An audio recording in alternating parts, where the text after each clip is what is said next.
ya terkait penyusunan laporan, kemudian bagaimana pelaksanaan penarikan besok tanggal 7, dan tujuan bersama teman-teman untuk melaksanakan KKN selain pengembangan potensi sosial, maka tujuan lain adalah memperoleh nilai maksimal. Harapan Bapak semua mahasiswa KKN periode ini mendapatkan nilai A, sehingga ini membantu teman-teman untuk meningkatkan indeks prestasi kumulatif pada saat nanti menjadi sarjana tahun depan, insya Allah, amin.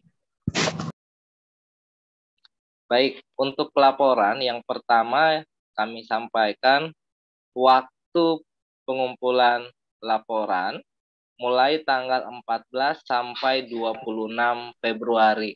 Atau secara tidak langsung teman-teman bisa untuk mulai mengerjakan laporan KKN tanggal 8 Februari. Nah, sehingga pada saat link dibuka pada tanggal 14 sampai 26 Februari, teman-teman tinggal mengumpulkan. Saya kira ini waktu yang sangat cukup kalau teman-teman kompak untuk membuat laporan. Karena laporan yang kami terima untuk dikumpulkan hanya laporan padepokan, artinya laporan kelompok, bukan laporan individu. Artinya kalau ada mahasiswa KKN yang kabur dari padepokannya, kemudian melaksanakan KKN secara individual, maka kami tidak mengakui itu adalah pelaksanaan KKN, meskipun program kerjanya sangat bagus atau istimewa. Tetapi pada dasarnya kita kembali kepada aturan awal bahwa pelaksanaan KKN harus kolaborasi atau harus secara kelompok dan individu. Selanjutnya poin yang kedua, suara kurang keras. Keras kok Pak di sini suaranya? Halo, suara Bapak sudah keras kah? Sudah, Pak. Sudah, Pak. Sudah, Pak. Sudah, Pak. Kalau tadi kecil? Suara besar tadi, Pak. Oh, besar ya. Bapak besar kok suaranya. Nah, Teriak, Pak, teriak. Jangan juga teriak. Oke. Nanti tetangga pada datang, Mas, kalau teriak.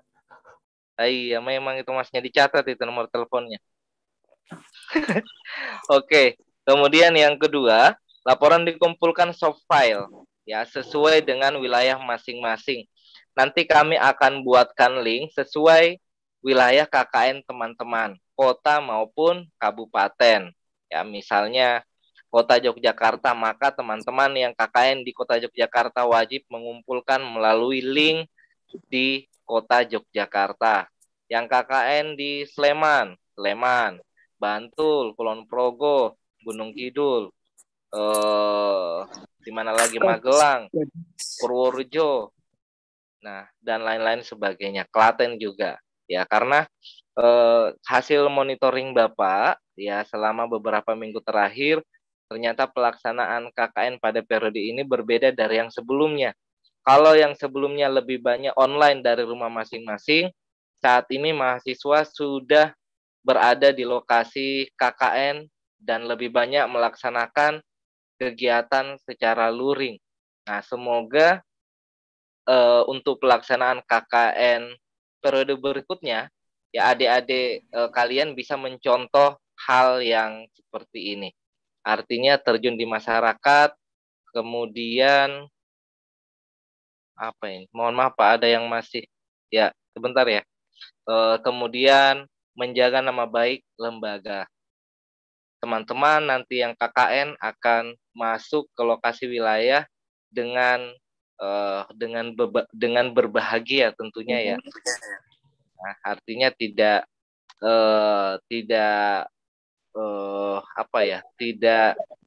masyarakat tidak memiliki atau tidak berpikir negatif terhadap mahasiswa KKN. Ini berkat teman-teman sekalian yang hadir di sini.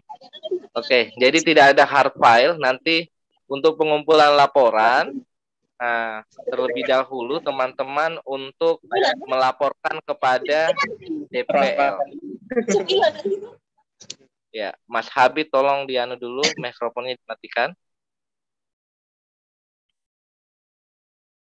Ya. Nah, untuk pengumpulan laporan, setelah teman-teman mengumpulkan atau menyusun laporan, maka terlebih dahulu dikonsultasikan oleh DPL. Nah, nanti dikumpulkan lewat soft file ketika DPL sudah tanda tangan. Karena di situ nanti yang tanda tangan ada 3 di halaman pengesahan, Ketua Padepokan selaku penanggung jawab laporan, kemudian yang kedua DPL, kemudian yang ketiga adalah Bapak selaku Ketua Pusat KKN. Khusus untuk tanda tangan Pak Aim, tidak perlu teman-teman cari ya. Nanti admin kami akan menempel secara langsung ketika teman-teman sudah mengumpulkan laporan.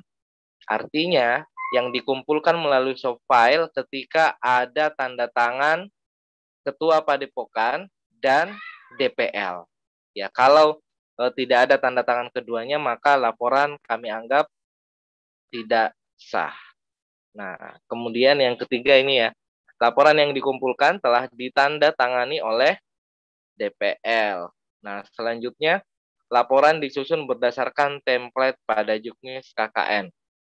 Kalau teman-teman melihat di Juknis itu sudah jelas ya format untuk pelaporan akhir, mulai dari sampul sampai pada lampiran. Memang filenya agak banyak ya, karena memang laporan KKN kalau dalam bentuk hard itu sangat tebal ya. Nah, tetapi kalau untuk soft file saya kira tidak ada masalah. Nah, sistematika laporan akhir, yang pertama untuk ukuran kertas, teman-teman pakai ukuran A4. Nah, kemudian jenis huruf Times New Roman, ukuran huruf 12, baik itu huruf kapital maupun huruf Latin. Ya. Selanjutnya untuk margin atas 4, margin kiri 4, kemudian bawah 3, dan kanan 3. Nah, kalau teman-teman di lampiran itu pakai landscape atau di dalam laporan ada bentuk file yang landscape, bentuk kertasnya landscape, itu tidak apa-apa. Ya, nanti menyesuaikan saja. Tidak perlu harus margin 4 atas, kiri, dan seterusnya. Nah, khusus untuk landscape disesuaikan agar mudah terbaca, seperti logbook. Nah, logbook kan lumayan panjang dan kalimatnya banyak ya. Olehnya itu silahkan untuk dikondisikan. Gatal banget ini tenggorokan. Nah, selanjutnya untuk format ya. Yang pertama setelah sampul itu halaman sampul, kemudian halaman pengesahan, kemudian kata pengantar, dan ucapan terima kasih. Ucapan terima kasih yang pertama silahkan dicatat karena tidak ada dalam format. Yang pertama adalah Rektor Universitas Sarjana Wiyata Taman Siswa. Kemudian yang kedua adalah wilayah. Boleh mulai dari Bupati, Camat, Lurah, Dukuh, dan seterusnya. Kemudian yang ketiga, Kepala LP2M UST, Dr. Siti Rohmiati MPD, kemudian tim KKN dan DPL. Ya. Nah, setelah itu yang pokok. Nah, setelah itu silakan teman-teman untuk menuliskan siapa saja yang banyak membantu teman-teman di lokasi KKN. Bisa Karang Taruna, bisa sahabat yang ada di sana, ya. Itu silahkan teman-teman isi sendiri. Tapi yang pokok itu tadi ya, rektor, kemudian yang kedua wilayah, mulai dari bupati, camat, lurah, dukuh, RT, RW. Nah, kemudian yang ketiga kepala LP2M, kemudian yang keempat tim KKN dan DPL, nanti yang kelima dan seterusnya silahkan diisi. Kemudian daftar isi metrik perencanaan. Nah, metrik perencanaan ini kan bentuknya landscape yang sudah teman-teman susun sebelum KKN. Jika ada perubahan matrik program atau matrik perencanaan program kerja dengan pelaksanaan program kerja, maka matrik perencanaan program kerja disesuaikan dengan apa yang sudah teman-teman laksanakan. Ya, silahkan direvisi matriknya, kemudian dimasukkan dalam bentuk tabel. Ya, matrik perencanaan program kerja. Kemudian di bagian B ada deskripsi, di bagian A matrik perencanaan program kerja. Jadi cara menyusunnya itu yang pertama adalah metrik program kerja kelompok dulu. Ya, metrik perencanaan program kerja kelompok, jumlah jam, bagian A, ya, atau bagian nomor 1, metrik perencanaan program kerja kelompok. Kemudian nomor 2, matrik perencanaan program kerja individu, ya, jadi per nama. Jadi bagian A, matrik perencanaan program kerja, yang nomor 1 adalah metrik perencanaan program kerja kelompok. Kemudian nomor 2, matrik perencanaan program kerja individu. Khusus bagian 2 itu sudah by name. Ya, misalnya Diva Ayu Handayani. Nah, program kerjanya ini. Kemudian Aprilia Devi, program kerjanya ini. Ya, itu untuk metrik program kerja. Nah, kemudian bagian B, deskripsi kegiatan. Deskripsi kegiatan ini ada dibuat secara ringkas saja ya terkait terkait program kerja baik secara kelompok maupun secara individu. Nah, apa yang dideskripsikan itu adalah segala program kerja yang sudah dilaksanakan. Baik itu program kerja yang sudah direncanakan maupun program kerja yang sifatnya insidental. Nah, misalnya deskripsi kegiatan. Nomor 1, deskripsi kegiatan kelompok. Nah, ini disesuaikan ya, apa program kerja apa yang dilaksanakan secara kelompok. Kemudian nomor 2, program kerja atau deskripsi program kerja secara individu. Nah, untuk memudahkan deskripsi ini, teman-teman silahkan melihat logbooknya masing-masing. Nah, karena bedanya logbook dengan deskripsi ini sebenarnya hanya dalam bentuk penyajian. Ya, bentuk penyajian. Kemudian, dalam deskripsi kegiatan, hal yang pertama ditampilkan sebagai kata pengantar sebelum ke poin program kerja kelompok dan program kerja individu itu adalah deskripsi wilayah KKN. Jadi deskripsi kegiatan. Nah, kemudian di bawahnya buat satu paragraf yang menggambarkan kondisi dan wilayah KKN.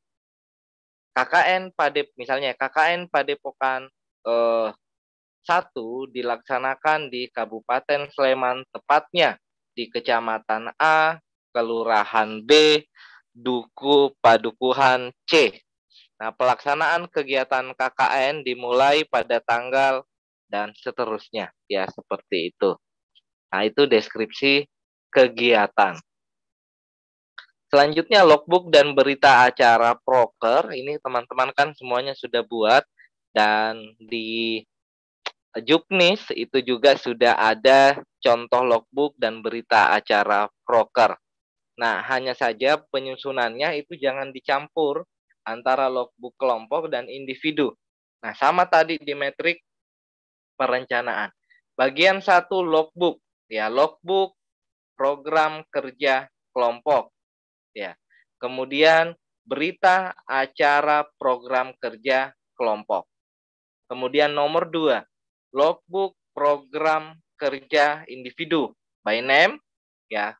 Setelah by name langsung dilampirkan berita acara program kerjanya. Nah, kemudian bagian D, lampiran. Lampiran ini bebas ya, di mana foto-foto atau segala dokumentasi teman-teman silahkan untuk diunggah di sana. Dan ingat, untuk berita acara program kerja ini kan ada presensi, boleh masuk pada lampiran. Tetapi nanti penyusunan lampirannya diberikan keterangan ya untuk program kerja kelompok maupun program kerja individu. Pada intinya garis besar daripada laporan ini adalah menunjukkan apa perencanaan baik secara kelompok maupun individu dalam menyusun program kerja. Kemudian yang kedua, apa yang sudah dilaksanakan oleh teman-teman KKN baik secara kelompok maupun secara individu. Intinya seperti itu. Ya, jadi teman-teman saya kira sudah bisa untuk menyicil-nyicil laporan meskipun waktunya masih cukup lama. Oke, baik. Sebelum Bapak berpindah kepada pelaksanaan penarikan, kita sharing dulu bagi teman-teman yang ingin bertanya terkait dengan pelaporan KKN, dipersilahkan.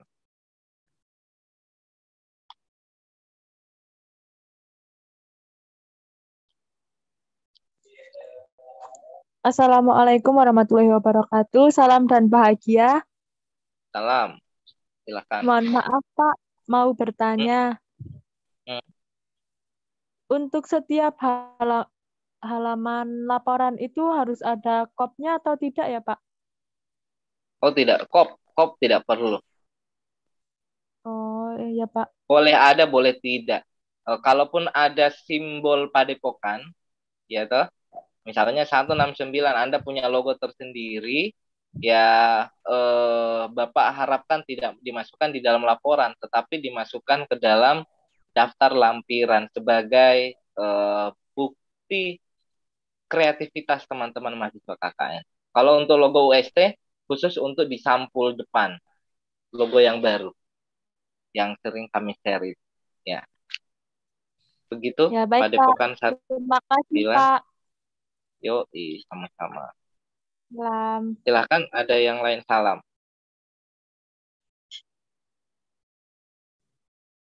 Nah, ini jadi untuk matrik perencanaan ada 2, kelompok dan individu. Deskripsi kegiatan ada 2, deskripsi kegiatan kelompok maupun individu. Kemudian logbook dan berita acara program kerja ada 2, ada secara kelompok, ada secara individu. Begitupun dengan lampiran. Ya, mohon teman-teman yang ingin bertanya langsung bertanya saja ya. Tidak usah di chat. Ini Bapak jawab pertama dan terakhir ya pada Padepokan 002. Jika matrik kelompok dan individu apakah boleh digabung? Ya digabung, tidak digabung ini ya, tidak digabung. Digabung maksudnya itu masih dalam satu apa ya, satu wilayah kertas ya. Nah, bukan kelompok individu misalnya poin 1 program kerja sosialisasi kelompok, nomor 2 poster individu, jangan digabung seperti itu ya, tetapi dipisah. Nah, kalau ya misalnya matrik kelompok terlebih dahulu lalu disambung matrik, oh iya boleh, silahkan, tidak masalah. Yang penting nanti jumlah jam per individu itu kelihatan. Ini ya, buat yang lain juga, ini ada pertanyaan yang sangat bagus. Pak, saya ingin bertanya, jika matrik kelompok dan individu apakah boleh digabung? Nah, misalnya matrik kelompok terlebih dahulu, matrik kelompoknya dulu ya tabelnya, kemudian disambung matrik per individu, sehingga bagian total jam kelompok dan individu keseluruhan dapat terangkum menjadi satu. Silahkan. Ya, tapi ingat ya, jam kerja per individu itu 79. Kalau untuk kelompok 182, tidak salah ya. Jadi per individu memenuhi jam 179. 79 jam maksud Bapak. Oke. Terima kasih Pak Depokan 002 atas pertanyaannya yang sangat bagus. Silakan yang lain, ada lagi? Ya, sambil jalan ya. Nanti silakan kalau ada yang ingin bertanya terkait dengan laporan KKN. Nah, penarikan ini prosedurnya sama dengan pelaksanaan penerjunan kemarin. Tanggal berapa kita penerjunan? 27 Desember. 27. Iya, 27 Desember ya. 27 Desember 2021. Oke, penarikan ada dua, ada di universitas, ada di wilayah masing-masing.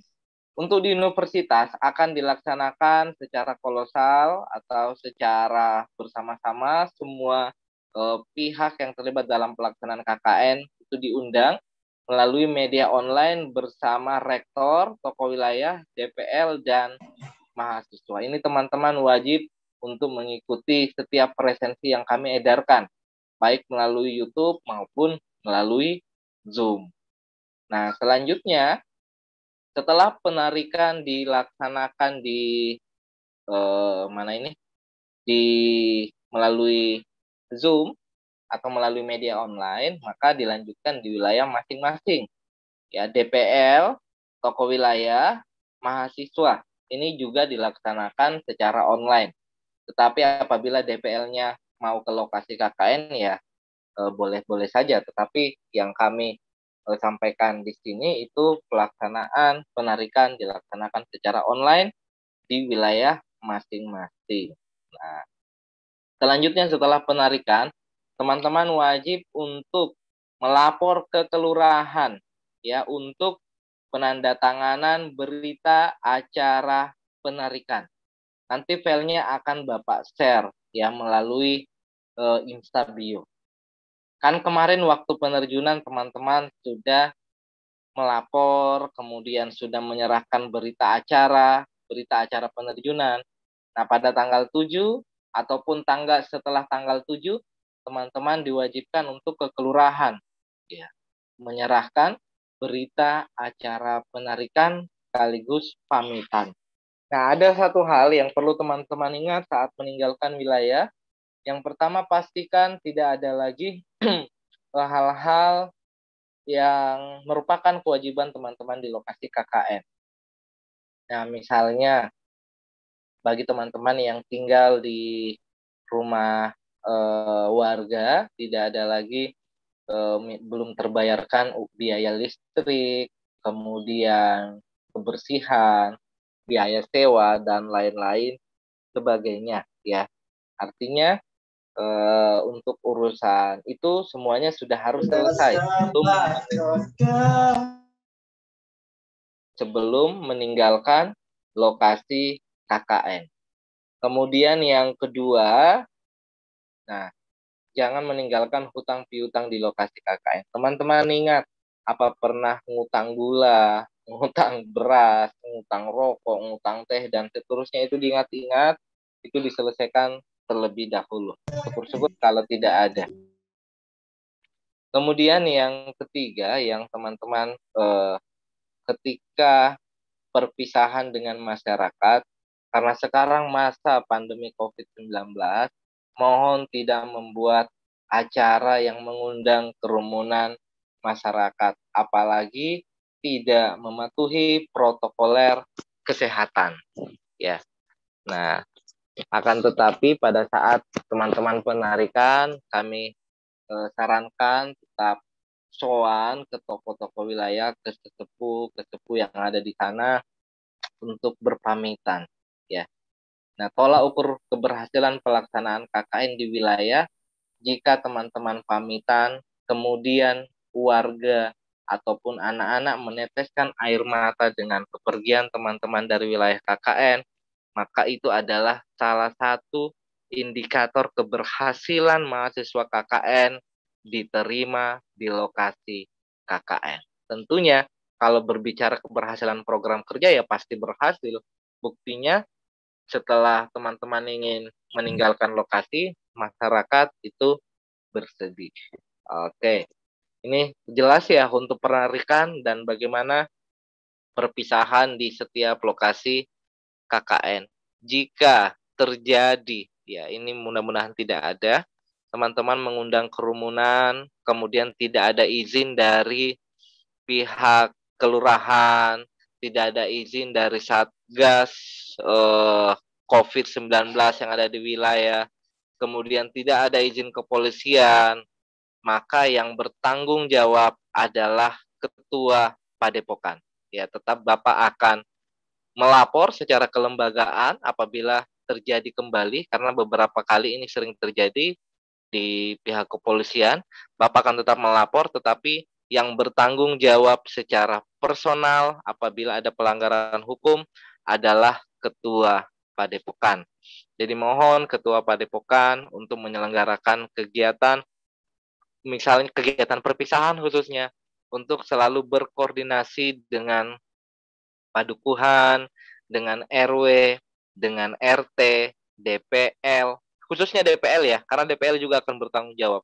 DPL, kemudian tim Satgas, dan pihak kepolisian. Begitu. Ya. Sampai di sini ada pertanyaan terkait dengan penarikan maupun perpisahan?